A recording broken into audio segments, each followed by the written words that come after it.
Šeit patreiz ir redzams mans hobijs. Galvenais kapteinis.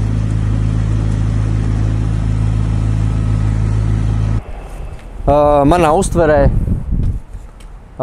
pati laiva, 430 buš, iPilots, 23. 24. gada, Garmin eholots un Suzuki dzinējs.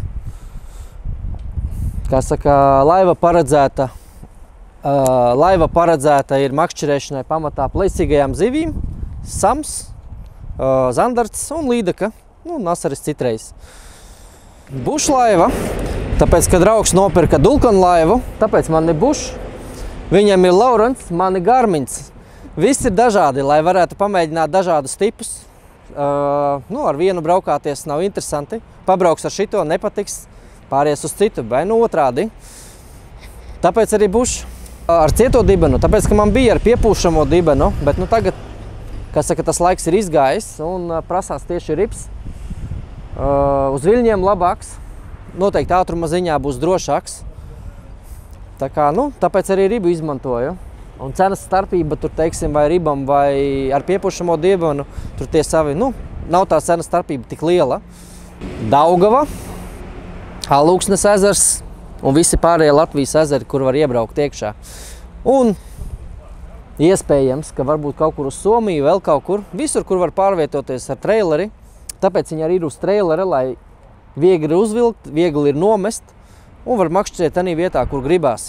Mērķa zivs man ir sams, tas man ir vairāk kā hobijs.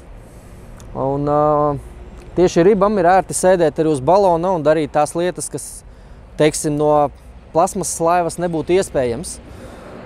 No kuteriem, no laivām būtu iespējams. Ribi, kas ir pati galvenā priekšrocība, stabilitāte. Var divi cilvēki stāvēt kājās uz sāniem un nebaidīties par to, ka var izkrist aiz borta vai vēl kaut kas stabilas. Tas ir viens no galvenajiem iemesliem, kāpēc rips. Aprīkojam, šeit vēl būs panoptiks nāks virsū, bet viņš būs vēlāk ar rotatoru, bet tas arī būs vēlāk. Tas būs noteikti visdrīzākais maijā, tiks uzstādīts. Šitas tāds vienkārši iesākumam, lai varētu motoru iebraukt līdz sezonai. Un tad jābrauc pastrādāt, un tad atbrauks atpakaļ, tad uzliks visu pārējo. Laivas garums tika izvēlēts tieši tāpēc, ka viņš, ja paņem garāku, viņa neielīdīs garažā, un viņa būs grūtāk pārvietot, priekš kam arī vajadzīgs būs lielāks dzinējs. Šitai laivai es uzliku 20 zirgspēku, kas pilnīgi pietiks, jo jau ir braukts ar līdzīgu laivu.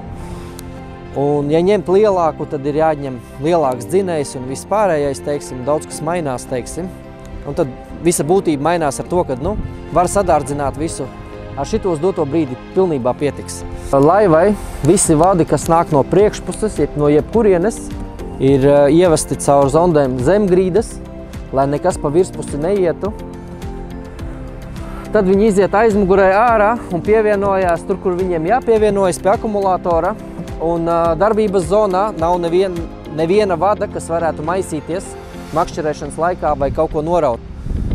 Ja vajadzēs papildus vadus vai vēl kaut ko, ir vēl ievilktas gofras, var droši copēt.